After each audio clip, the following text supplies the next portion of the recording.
বছর 26শে জানুয়ারি ভারতে প্রজাতন্ত্র দিবস পালন করা হয়। 1947 সালের 15ই আগস্ট ইংরেজ শাসনের থেকে স্বাধীনতা পেয়েছিল ভারত। সেই দিনটিতে স্বাধীনতা দিবস উদযাপিত হয়।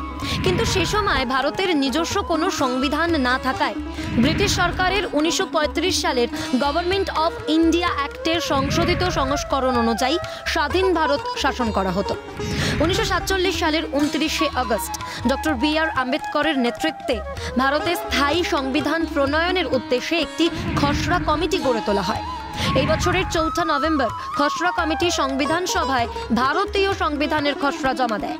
এরপরে 2 বছরেরও বেশি সময় ধরে জনগণের সঙ্গে সরাসরি আলোচনা ও নানা চিন্তাভাবনার পরে প্রস্তাবিত সংবিধানে কিছু সংশোধন, সংযোজন ও পরিবর্তন আনা হয়। 1949 সালের 26শে নভেম্বর সংবিধান সভায় শেষ পর্যন্ত ভারতীয় সংবিধানের খসড়া গৃহীত হয়। সভার 308 জন সদস্য 1950 সালের 24শে জানুয়ারি সংবিধানের 2টি হস্তলিখিত কপিতে সই করেন। এর একটি ছিল ইংরেজিতে ও অন্যটি হিন্দিতে। এর 2 দিন পর 26শে জানুয়ারি ভারতীয় সংবিধান কার্যকর হয়। আনুষ্ঠানিকভাবে সার্বভৌম গণতান্ত্রিক রাষ্ট্র হিসেবে আত্মপ্রকাশ করে ভারত। শুক্রবার সাড়ম্বরের সঙ্গে 75তম প্রজাতন্ত্র দিবস পালিত হলো দেশে। মুখ্যমন্ত্রীর উপস্থিতিতে রেড রোডে হলো প্রজাতন্ত্র দিবস পালন। কিন্তু এই আবহেই বাংলার বর্তমান প্রেক্ষাপট নিয়ে প্রশ্ন উঠছে, আদৌ কি সংবিধান সুরক্ষিত বঙ্গে?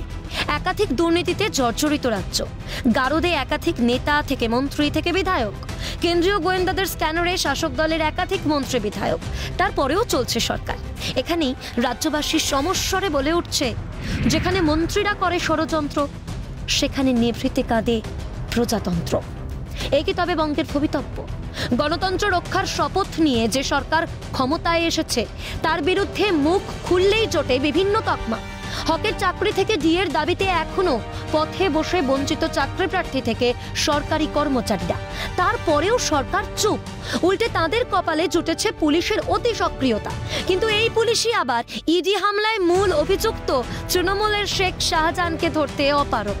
পুলিশ সক্রিয় হলে অবাধে দুর্নীতির জাল বিস্তার করতে পারত অভিযুক্তরা, নাকি রক্ষকের অঙ্গুলি হেলনেই অবাধে লুট হয়েছে মানুষের অন্ন? এরপরেও কি বলতে পারি রাজ্যে সুরক্ষিত গণতন্ত্র? অত্যন্ত জটিল এই প্রশ্নের উত্তরের অপেক্ষায় রাজ্যবাসী। ক্যালকাটা নিউজ।